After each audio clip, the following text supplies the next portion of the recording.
Greetings, new students, and welcome to Lenoir-Rhyne.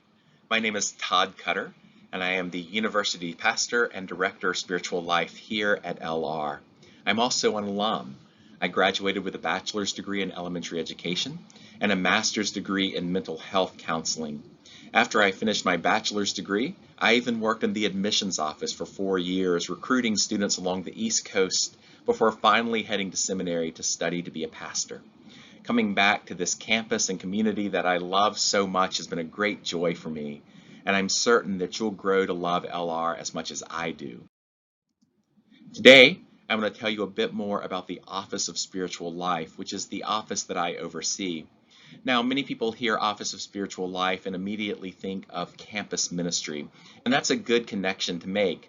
Much of what I do falls under the umbrella of campus ministry, like working with all of our religious organizations and helping them coordinate activities. But there's more to the work that I do than just those religious organizations. I plan and implement our weekly chapel services. I show up to a variety of events and offer a prayer, a devotion, or a reflection of some sort.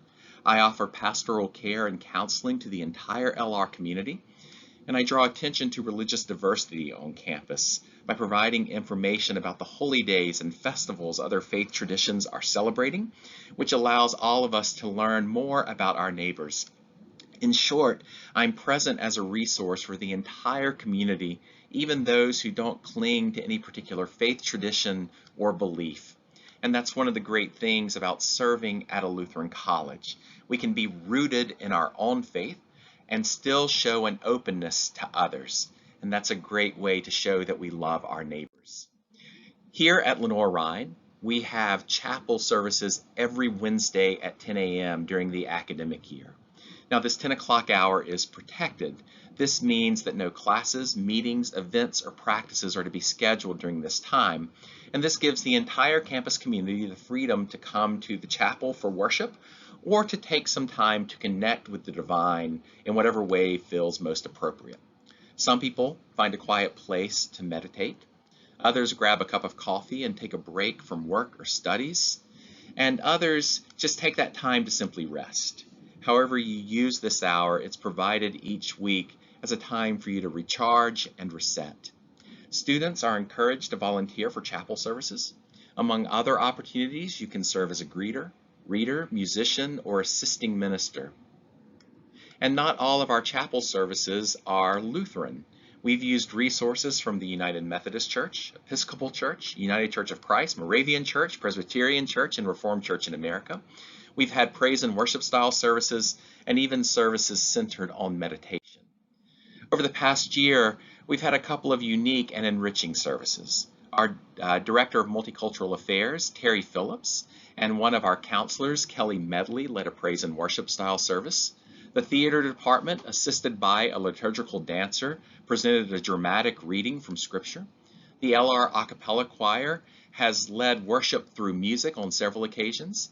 And Vance Black Fox, a citizen of the Cherokee Nation, led us through a traditional Native American worship service.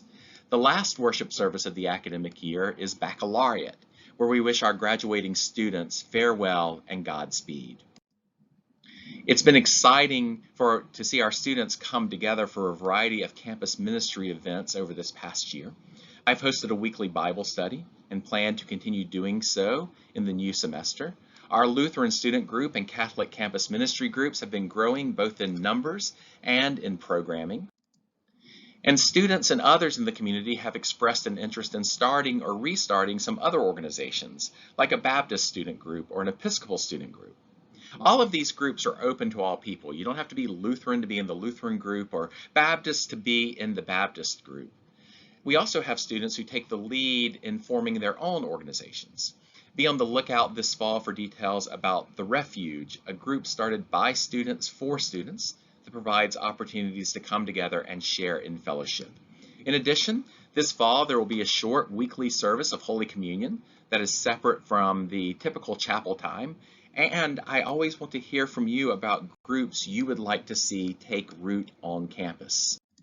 Included in our campus ministry organizations are also several parachurch evangelical groups on campus. Now, these are organizations that aren't tied to a particular church body, but that hire their own staff who then come on campus to offer leadership. While these groups are run by outside staff, they still have to adhere to LR's policies and procedures. The three active groups currently at Lenoir-Rhyne are InterVarsity, Fellowship of Christian Athletes, and Young Life. Earlier, I mentioned that the Office of Spiritual Life works to help acknowledge religious diversity on campus and to share information about other faith groups so that we can better understand and share in community with others. One exciting new initiative that has been developed is called Food, Faith, and Film. This is a yearly event that focuses on a particular faith tradition and provides a chance for the campus community to share some of the traditional foods used during celebrations, to hear from a faith leader within that particular community, and to watch and discuss movies or television shows that present that faith tradition in a positive light. The Office of Spiritual Life is even working with LR faculty to provide meditation opportunities throughout the year. Moving meditation focused on several different forms of meditation that one can engage in, and Falun Dafa meditation is a form of meditation from the Buddhist tradition. In addition to all I've mentioned, I'm also available to offer care and counseling to the entire community of LR. So no matter where you're at on your journey, I want to hear from you. What's your story? I will always strive to listen without judgment and to honor your story. I look forward to seeing you on campus soon. If you have any questions, don't hesitate to reach out. And go Bears!